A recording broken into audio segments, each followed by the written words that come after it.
Anybody that didn't raise their hand, I was going to tell you to leave right now before we start. If you don't like topwater, you don't need to be bass fishing, man, right? Topwater is awesome. I'm going to tell you some different techniques today, that are not different techniques, but just I'm going to fine tune it a little bit and get a little more detailed about a few certain baits and the different techniques of why I use each one and why they work better. Time to start with that I start looking for topwater fishing, and that's when the fish come off the beds. You know, that's when they're starting to feed back up, and that's when I start out with the poppers and the buzz bait type baits, and I'm going to tell you about that. When I go in those coves and even fish to their own beds, a lot of times those big fish that are spawning in pockets like on Gaston or Kerr or any of your lakes, you go into those coves, if you got any overhanging trees or bushes or any kind of cover at all in the water, I like to throw that popper right against the stuff. I mean, get it right in there and just sit there and just let it soak almost, plunk, and make it just walk, but not pull it away. And that's the thing about a bait that's weighted rear heavy in the tail. You can go side to side as you twitch it without making it advance forward more. It stays in one spot, and that's what you want to do. As much commotion as you can make in this big of an area, the longer that fish is sitting in that brush pile or in that grass bed or in a hole in the grass if he's spawning, the more time they've got to hear that and see that and come up and attack it.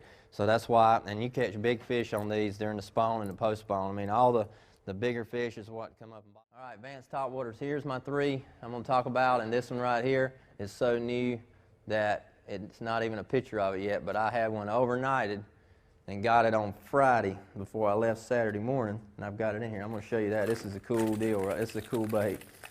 I've only got to throw it in the water and reel it just to see what it looked like. I'm going to show you, I'll show you this first before we talk about the other, just because it's so cool. This is a Walking Boss 2. It's a broken back bait, just like the Walking Boss 1 that I'm going to show you. This is my walking bait, which is similar to old Vixen and you know, all the Japanese, all the best brands. Everybody wants that style and that look because that's more advanced looking than an old spook or whatever. It just it needs to look good to the angler before you want to give it a chance to throw it, like we all talked about before. Well, that's the same body as this, but now this is a broken back body. Well, this bait was made almost by accident. It wasn't even meant to be made like this. It was made just like this with a broken back, and it didn't walk. It wouldn't walk, and they thought it was going to really be great. And you try to twitch it and walk it, it just wouldn't perform. It was just wasn't made right to do that. So they'd already spent like $40,000 on this mold.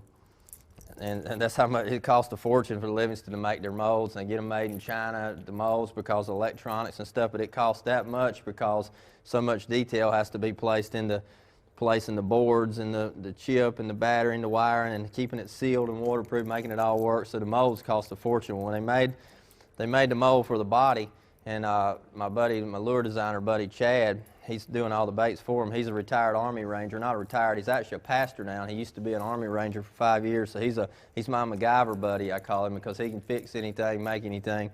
Well, he took that bait and took a jitterbug lip and took an old metal jitterbug lip off of it and said, I got an idea. And he put the jitterbug lip and screwed it right in while I was there with him, and screwed it right in and just screwed a hole right into it. Didn't even put epoxy on it or nothing. Just said, let's see. I just feel like if this works, this would be cool. He screwed it right on, tied it on, threw it out there, and it's I said, oh my gosh. And that's how this bait come about. So they making a molded lip now, like a jitterbug lip, but it's molded into the plastic and recessed so it has a bigger cup so it throws water out. So when you reel this, the water, it goes like an old jitterbug does, but the front of it is spitting water as it's going. And now this tail back here has got a big ball rattle in the back of tongue.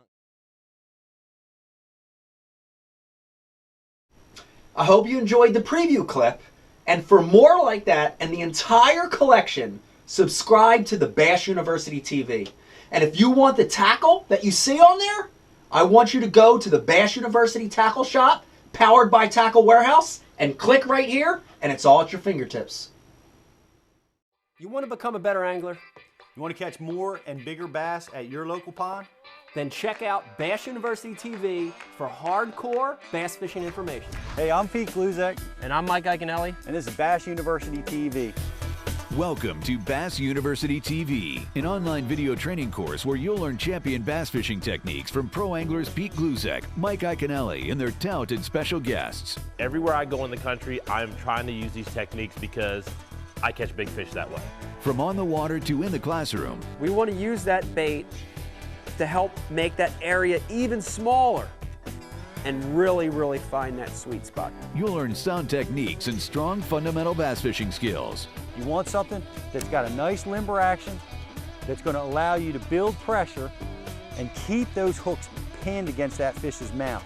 Watch hours of video content on multiple topics at your own pace for a low monthly fee. Cancel at any time. Hold on, because you're going to catch some big fish.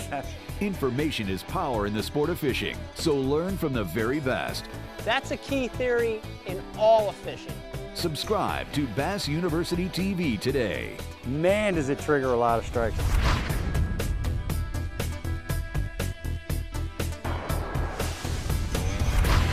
Here's the part that you're not going to hear anywhere else. This is the Bass University TV exclusive.